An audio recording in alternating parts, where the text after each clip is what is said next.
नहीं, वो मैंने बड़े भाई की भूमिका में रहेगी समाजवादी पार्टी, और उसको वो मानती हैं, चाहे प्रियंका गांधी हो, चाहे राहुल गांधी हो, वो भी मानते हैं।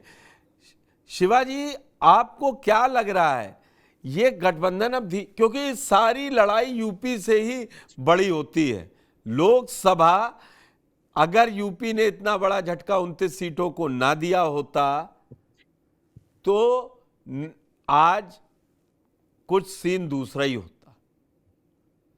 और इसका मतलब अंडर करंट था, लोगों में बातचीत थी, और वो गई होगी तो पड़ोस में उसके राजस्थान तक भी पहुंची होगी, तभी वहां भी 11 गई। आपको क्या लगता है ये सबसे बढ़िया गठबंधन अगर है, एनडीए गठबंधन के खिलाफ लड़ा जाए? नहीं, आपका कहना सही है। देखिए, अभी दोनों नेताओं के बीच में अच्छा सामंजस्य हमें दिख रहा है, और कांग्रेस ने जितनी भी सीटें मांगी, कांग्रेस को भी मुझे नहीं लगता है कि उसमें से एक आध कम ज्यादा हो तो उसको कोई परेशानी होगी। और दोनों ही नेता जो है वो एडजस्ट करने के लिए हैं कि वो एडजस्ट करेंगे, क्योंकि एडजस्टमेंट उनको इसलिए नहीं करना है कि लोकसभा का चुनाव हो गया और सिर्फ उपचुनाव अभी लड़ने। उनकी कोशिश यही है कि अगले विधानसभा के चुनाव तक उनकी ये जोड़ी चलती रहे और दोनों मिलकर अच्छी तरह से बीजेपी को पटकनी दे सके। तो ये जो उनकी स्ट्रैटेजीज है, मैं नहीं समझता हूँ कि शॉर्ट टर्म स्ट्रैटेजीज है। वो अपने आप को एडजस्ट करने की कोशिश करेंगे। कितनी सीटें नहीं देंगे, मेरे ख्याल में कांग्रेस भी जानती है, दो चार पांच मांगेंगे थोड़े तो दो दे बार्गेनिंग मिल जाएंगी। तो मिल ही जाएगा, दो नहीं तो तीन मिल जाएगा, इतना इतना एडजस्ट वो भी कर लेंगे। क्योंकि उनको भी पता है कि उनकी जो ऑर्गेनाइजेशनल स्ट्रेंथ कांग्रेस की है, इस पूरे जो लोकसभा के इलेक्शन भी अगर देखें आप, तो उनका अपना ऑर्गेनाइजेशन उतना ज्यादा नहीं था जितना सपा ने उनकी मदद की। और सपा के कार्यकर्ता ने जिस तरह से कांग्रेस के लिए काम करते हुए मैंने देखा, उससे मुझे ये लगता है कि कार्यकर्ताओं में भी एक उत्साह ही है। उत्साह के साथ उनकी ख्वाहिश भी है कि ये गठबंधन चलता रहे और गठबंधन के साथ साथ वो भी आगे बढ़े। तो मैं एक चीज और मैंने महसूस किया कि पहले जो थे सपा के जो कार्यकर्ता होते थे थोड़े उद्दंड होते थे। इस बार मैंने देखा उन्होंने जिस तरह से विनम्रता से और जिस तरह से एडजस्टमेंट से सारे काम किए हैं। इसलिए ये जो भी होगा, गठबंधन होगा, सीटें कितनी होगी इस पर हो सकता है कि वो डिफरेंसेस थोड़े बहुत हो। और जो भी डिफरेंस होगा, दोनों पार्टियां जो है, समझता हूं कि आगे की रणनीति को सोचते हुए वो 9 सीटों के लिए मुझे नहीं लगता है कि ऐसी कोई लड़ाई लड़ेंगे कि उनके आगे का जो चलने की कोशिश है उसमें कहीं कोई बाधा आए। तो ये अभी तक तो मेरा यही समझ है कि ये दोनों ही पार्टियां एडजस्टमेंट करेंगी। कौन सीटों का सिर्फ फर्क हो सकता है। आलोक जी, जी मैं अनिल जी की और संजीव जी की एक बात से सहमत हूं कि भाई वोट बैंक वो किसका ले, दोनों का वोट बैंक तो एक ही है ना। एक चुनाव में क्या आ गए, अब इसका मतलब हम आगे भी चलेंगे और चलते रहेंगे और हराते रहेंगे इनको, ऐसा थोड़ी ना है। बीजेपी अपने आप में संगठन है, समीक्षा बैठकें भी चल रही हैं, आप देख ही रहे हैं। लेकिन हाँ, अगर आप पहले इस गठबंधन को किस रूप में आगे के लिए देख रहे हैं, और फिर जो इन 9 सीटों पर पहली परीक्षा होगी उसमें किसका क्या हिस्सेदारी देख रहे हैं और कितनी चुनौती देख रहे हैं किस गठबंधन के लिए, एनडीए या इंडिया? उसका चुनौती तो दोनों के लिए है। बीजेपी के लिए चुनौती ये है कि जो लोकसभा में फजीयत हुई है वो कुछ रिकवरी हो। हम 3 अपनी तो जीते जीते 1-2 विपक्ष की भी झटक लें। विपक्ष के लिए ये सिद्ध करना है कि तुक्का नहीं हुआ 2024 में लोकसभा में। हम पीडीए मजबूत हो रहा है, बच्चा जवान हो रहा है, पीडीए की विचारधारा मजबूत हो रही है।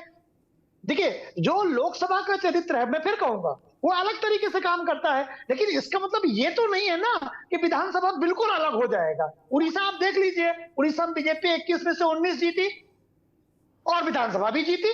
तो ऐसा थोड़ी ना है कि बिल्कुल विपरीत ही जाता है कि विधानसभा के लिए बिल्कुल अलग तरीके से सोचेगा और लोकसभा के लिए बिल्कुल विपरीत सोचेगा। मैंने ऐसा भी नहीं देखा। बहुत बार ऐसा होता है जहां अभी तेलंगाना में देखिए एनडीए। सर अब बोल लूं मैं? अनिल जी मौका दीजिए, देखिए हम सबको मौका, एक राउंड तो हम ही को बात काउंटर कर लेने दीजिए, फिर आप बिल्कुल आइएगा। तो बोलने दीजिए, आपके पास धैर्य नहीं। अनिल जी के पास एक बड़ी प्रॉब्लम है, बहुत ज्यादा धैर्यशील हो जाते हैं, बीच में टोकते जरूर है। अरे होगा आलोक जी, आप बड़ा दिल दिखाइए, आप बड़ा दिल दिखाइए। तो वो जी मैं बड़ा दिल दिखा रहा हूँ, मैंने कह दिया, वो स्वभाव में है उनके।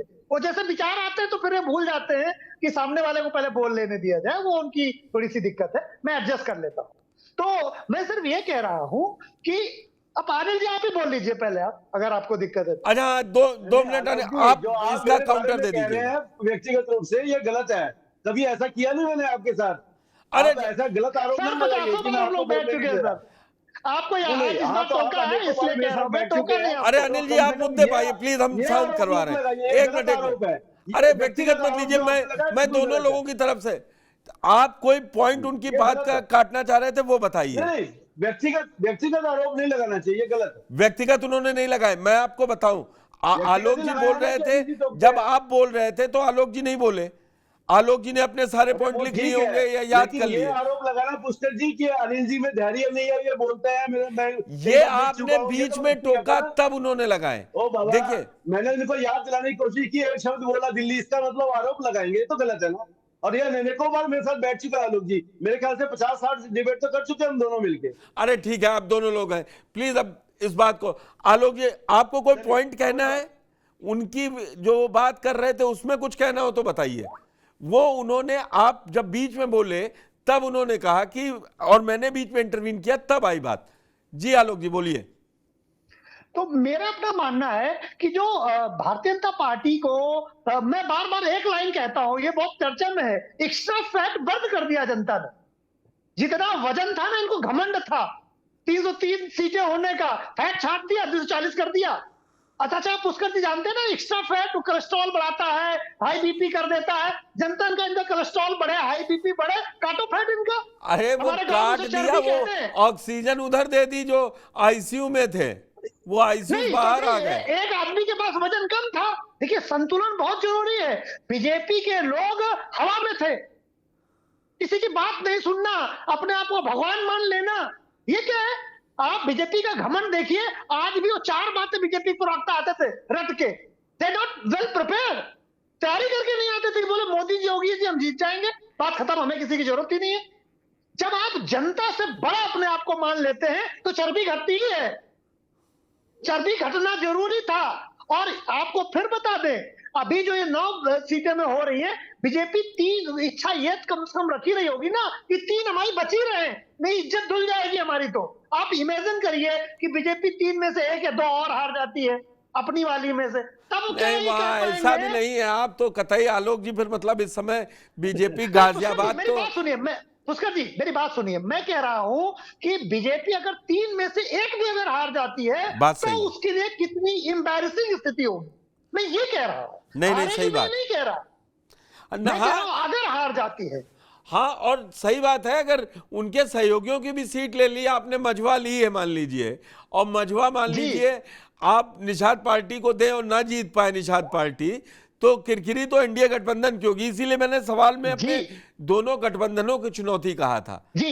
लेकिन इसका उल्टा कर दीजिए, अगर ये जो समाजवादी पार्टी की 4 सीटें हैं अब उनके पास हैं, इनमें से भारतीय जनता पार्टी 1-2 झटक लेती है और अपनी सस्टेन बनाए रखती है, तो जो अभी है जो इंडिया अलायंस के अंदर थोड़ी ऑक्सीजन 90-95 पहुंची है 75 से, ये फिर घटना शुरू हो जाएगी। तो ये जो 9 सीटों में उपचुनाव है, ये दोनों जो गठबंधन है इनके लिए एक नया संदेश जरूर लेके आएगी। या तो बीजेपी के लिए कुछ नया संदेश होगा या फिर इंडिया अलायंस के लिए नया संदेश होगा। मैं शिवा जी एक बात और इसमें जोड़ता हूं, ये 9 सीटें तो क्लियर है, 6 महीने के अंदर है।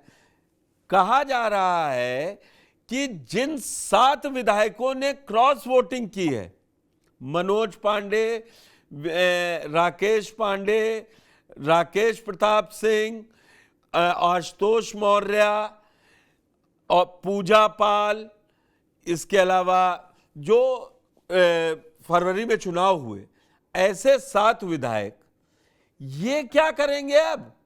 अगर इनकी चली गई विधायकी, क्योंकि इन्होंने क्रॉस वोट किया है और समाजवादी पार्टी ये कह रही है कि जो उन्होंने मंच साझा किया है, जिन्होंने भीतरघात किए हैं, जिन्होंने सामने खुले होकर क्रॉस वोटिंग की है, तो ये जाएगी बीजेपी के लिए। शिवाजी, आप बड़ी चुनौती नहीं देख रहे जो आगे आने वाली, अगर ये चली गई, 7 विधायकों की भी चली गई, तो कहीं 16 सीटों पर उपचुनाव हुए